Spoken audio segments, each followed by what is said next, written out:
Is Corey Satterwhite here? Why don't you come on down? Is Sadie Pack here? You'll be our next speaker. Do we have anybody else that's here for public communications? Okay. Go ahead, sir. You have 3 minutes. Hey, how y'all doing today? Thank y'all for having me. My name is Corey Satterwhite, and I was a recent cadet at the police academy, and I was just terminated for getting robbed by the police. And I would like to share my story. Upon the start of the academy, they said they were reimagined. They wanted us to speak our mind and say what we felt. And I said, okay, cool, we could do that, right? When we introduced ourselves, our names and why we're here. I said I was born and raised in Austin, Texas. My last name is Satterwhite. I got the biggest, or one of the biggest, if not the biggest, black families in the city. A lot of people know my family. And I said I went to college in Houston, Texas. And when I went on my 19th birthday, I was pulled over by HPD. I was robbed at gunpoint. They said I couldn't afford the car I was in. They seen my license, they seen the registration, everything was on there.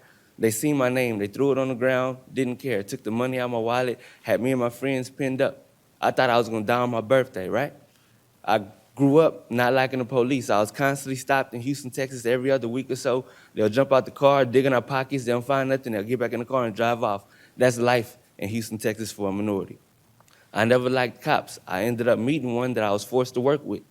This cop ended up taking me on a ride day. I see how he interacted with his community, and I was like, okay, all cops not bad. This dude is different. So I felt I could do the same for my city. So when I came back to Austin, that's what I did. I applied, right? Now, when we went, we have like a black union or a black police, whatever you want to call it. And we went to go speak to them, and they told us this is no different than what you faced in life. That there's going to be discrimination in the police department, maybe a little worse than what you went through your regular job. Us as black officers see that white officers get away with stuff, and we say, had that been one of us, would have been terminated. So while y'all in the academy, our advice to you is to stay in the shadows, don't speak too much. Y'all gonna notice white cadets can get away with stuff, but don't pay attention to that. Just stay quiet, stay in the shadows, and get your badge. That's the advice we were given by our black police union, right? So upon the start of the academy, I seen what they were talking about. We got referred to as colored people by a white cadet, and nothing happened to her. She called us colored people, and nothing happened, right? Nothing. And then when they were talking, they were speaking, they said, a lot of y'all are gonna be working overnight. Y'all are gonna be bored, but if you end up working in East Austin, you gotta stay on your P's and Q's. Don't be surprised if you have to use force in East Austin. So the same cadet that referred to us as colored people was like, oh, I hope they don't put me in East Austin. So the cadets are cracking jokes about East Austin, about how they don't want to be there. And in my mind, the only thing I could think about, born and raised in Austin, is this why my homeboy's dead? Nathaniel Sanders, I grew up with from Fulmore to high school, gunned down, unarmed in East Austin. Daniel Roach, Southeast Austin, shot in his back by a white officer, unarmed. So that's what I'm thinking in my mind. So then they tell us, they know when to say stuff and when not to say stuff. Whenever we're in the classroom or Kroll is around, when there's a camera or Kroll, they don't say nothing. But when we get outside and there's no camera, they tell us we're gonna have to retrain y'all. All this reimagined crap, that's gonna go out the window. When y'all get in the field, your field training officers are gonna retrain y'all. That's what they told us. And he told us the story about his field training officer, but he slipped because he accidentally said it in class where there's a camera. He said, my field training officer would not pass me until she seen me fight a citizen. Now, and he caught himself because he looked up at the camera and he said, I'm not saying go find a fight. We don't do that. But if you patrol long enough, you know where you can find a fight. And that's what he told us, right? So now, we're supposed to not speak up. I speak on that. And I speak my mind because you're not about to target East Austin. You're not about to target my people. I done lost too many people to cops, right? So I speak my mind, and I say it professionally. I don't offend nobody. I don't cuss. I don't use profanity. But when I start speaking my mind, they pull me out of class, harassing me about different stuff. They asking me about uncles that died when I was 2 years old. I know nothing about, right? They asking me, hey, do you have a phone in your boot? I think you have a phone in your boot. They're making me lift my pants leg up, check and see if there's a phone in my boot. They harass me on a daily. I'm getting pulled out of class every other week. Cadets can vouch for that. So I called the black police union. I let them know what's going on. Hey, they pulling me out of class repeatedly. I'm getting harassed. They asking me if there's a phone in my shoe. That doesn't even make sense. We're exercising outside all day. We're running. How can there possibly be a phone in my boot, right? He says that's what they do when they want to get a reaction out of you. When they want to find a way to get rid of you, they try to harass you, right? He said, your last name is Satterwhite. You have a history with law enforcement. Your family has a history of law enforcement in this city. You got the biggest black family in the city. There's a target on your back, but don't worry. I'm going to talk to him, and I'm going to see what I can do.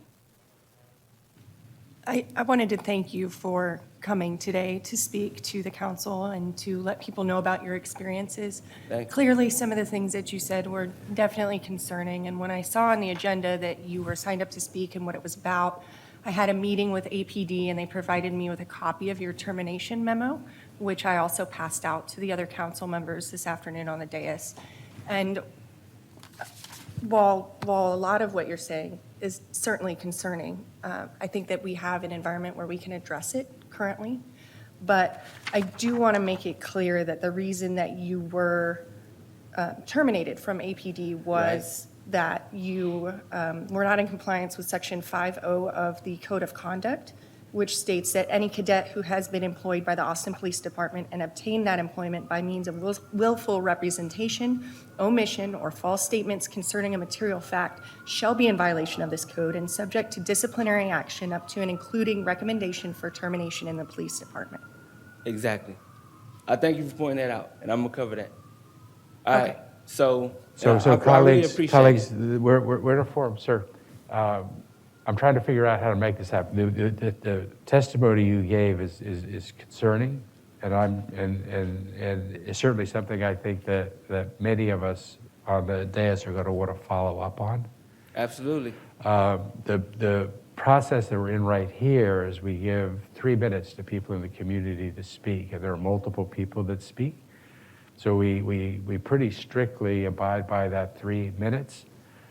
Because of the importance of what you were going through, I let you go well past I was past 3 minutes? Yeah, it's 3 minutes. So I'm trying to figure out how we get this gentleman to the correct forum and place. And certainly I know my office will reach out to you. I think there may be other offices that will reach out to you as well. But absent some of the dais wishing to do something else, I would have us follow up as council officers would want, and I would go to the next speaker. But on one note, just one more note. Go ahead and kick. Because she said, you brought up a good point. If I got the employment by willful admission, they told me that it was wrong what happened in Houston, Texas. They contacted the Houston Police Department, and they said, we're here to help you. What happened to you shouldn't have happened, right? So we're here to help you. The following week, I said, thank you. The following week, they terminated me for the very thing they said they was gonna help me with. The willful admission is me saying that I got robbed by the police department. I said it the very first day at the academy, it wasn't a problem until I started speaking up whenever they went against East Austin. And then when I said it again the 3rd month after they asked me, now it's a problem. And they terminated me for not putting on my application that I was robbed by the police. But nowhere on the application can I put that. It says, has you ever been detained by the police? Detained means if someone had a broken window and stolen TVs, and you're down the street and you got a crowbar in your hand and you got a TV and you're walking with a TV, that's reasonable suspicion that you did that. So a police officer detains you. When a police officer sees a black person in a nice car and says he can't afford that, and you show him your license and registration, and they still ignore it, they throw it on the ground, that's not a detainment at that point. That's a robbery. So that's why I did not put that on my application, because I didn't think there was a place for it. Right. So I got fired for not putting on my application that I was robbed at gunpoint by the police department. And what I want to do is I want to get you to a different forum than this dais where what you're saying can be, so that there's an opportunity to be heard and to go into that. And you said that nobody should stand alone when there's hate and racism. And I'm by myself. There's other cadets that have been wrongly terminated that are black just like me. Sir, I hear I'm going to see if you stand on your word, sir. And I thank you. Sorry for going over. No, that's okay. Thank you very much, sir. Thank you. reach back out to my office, okay? All right. All right, let's go to the next speaker.